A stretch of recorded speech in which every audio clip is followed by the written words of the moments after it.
All right, let's dive right in. Today, we are tackling a massive question, one that everybody faces at some point. What do you do when the very foundations of what you believe start to crumble? We're going to look at two really powerful ways to navigate that uncertainty. One is super practical, and the other, well, that one's intensely personal. Just imagine for a second that the ground you're standing on just vanishes.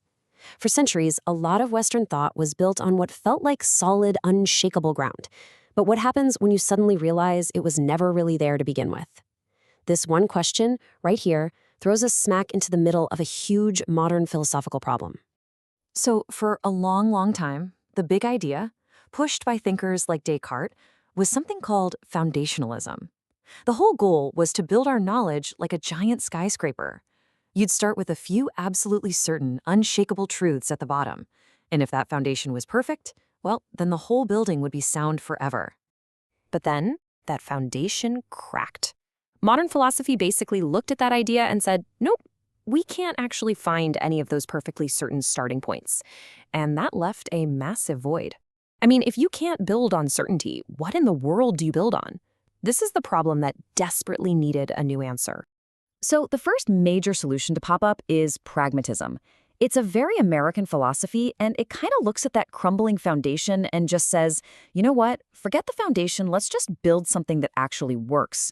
For a pragmatist, an idea's value isn't whether it's absolutely 100% true, but what its practical consequences are in the real world. The philosopher Richard Bernstein gives us this really handy 5-point breakdown of pragmatism. First, it rejects that whole need for a perfect foundation. Second, it embraces fallibilism, which is just a fancy way of saying we have to humbly admit that any of our beliefs could, in fact, be wrong. Third and fourth, it recognizes that we're social beings living unpredictable lives where things just happen by chance. That's contingency. And finally, it accepts pluralism, the simple reality that there are many different, often competing, but still valid viewpoints out there. And this quote just nails it. Pragmatism isn't about finding some final perfect answer. Not at all. It's about treating our beliefs kind of like scientific hypotheses. You test them out in the real world. Do they work? Great, keep them. If they don't, well, you correct them and you try something new. It's this constant process of learning and adapting. But, and this is a huge but, here's where we pivot.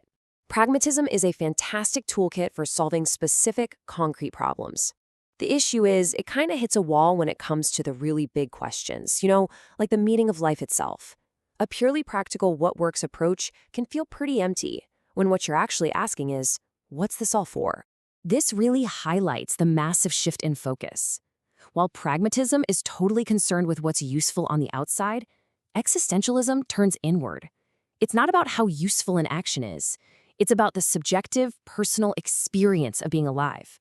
It asks a completely different question. What does it actually feel like to exist in this messy, broken world? So here's the problem in a nutshell. Pragmatism is rooted in a scientific, material worldview, what we'd call naturalism. Because of that, it can tell us what people happen to value, but it can't tell us if anything is truly valuable in and of itself.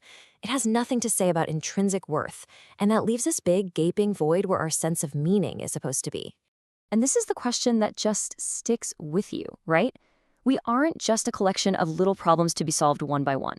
We're living a life, a single, overarching project. And for that, we need a philosophy that can speak to the meaning of the whole project, not just fix a few of its broken parts along the way. And that feeling, that brings us to existentialism. Now, this isn't some neat and tidy set of rules. It's more of a raw, unflinching focus on the feeling of human existence, what it's actually like to be a self-aware creature, conscious of your own life and, your own eventual death. One of the founding fathers of existentialism, Soren Kierkegaard, really doesn't pull any punches. He puts these raw, messy emotions, dread, anxiety, melancholy, right at the very center of his philosophy. This isn't about some clean, abstract logic. It's an awareness that comes loaded with feeling, a weight you can't just reason your way out of. It's no surprise that existentialism really took off as the world got more industrial and impersonal. It speaks directly to these very modern anxieties, that feeling of being just a cog in a machine, or dehumanization, that sense of being disconnected from everyone, alienation, the nagging feeling that nothing is clear anymore, ambiguity, and of course the biggest fear of all, meaninglessness. And wow, this quote from Max Shaler just perfectly captures the whole situation. The problem isn't just that we don't know who we are, it's that we are acutely aware that we don't know. We have become a problem to ourselves, and this self-conscious awareness is the very engine of the existential crisis. Now, it's really important to get this. You can't just lump all existentialists together. They don't all agree. There are two main branches or flavors. On one side, you have religious thinkers like Kierkegaard or Martin Buber. They tend to find meaning through relationships, either with God or with other people in what Buber called a deep, authentic I-thou connection. And then on the other side, you have the irreligious thinkers like Jean-Paul Sartre, who see the individual as fundamentally, radically alone. And man, if you want to understand that irreligious view, nothing illustrates it more powerfully than this famous line from Sartre's play, No Exit. For him, relationships aren't a path to salvation. They are often a battle, where the gaze of another person tries to turn you into an object, trying to strip you of your freedom. It's a pretty stark contrast to the hope for connection that you see in the religious camp. So, where does all this leave us?